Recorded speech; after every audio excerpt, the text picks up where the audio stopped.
रोज बलात्काराच्या बातमी आहेत. शिवछत्रींच्या रांजाच्या पाटलाला त्यांनी भूक खाल्ल्यानंतर बोलावणं पाठवलं आलं नाही. तिसऱ्यांदा त्याला रानडुक्कर पकडल्यानंतर त्याच्या म्हणलं लाल मालच्या बाहेर आणल्यानंतर त्याला सांगितलं तू पाप केलेस. नाही केलं. पाटील अंगात केला. हा तू पाप केलंयस. नाही केलं.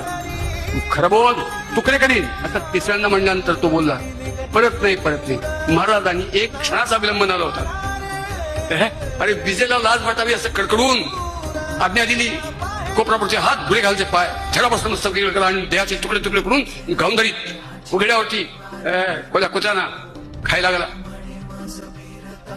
शिवाजी महाराजांची जयंती करणारे बेशरम आपण लोक महाराष्ट्र उठला का तरी जो गु खाईत कोणी आई बहिणीच्या अंगावरती अत्याचार करीत त्याची खुली शिल्लक ठेवायची नाही.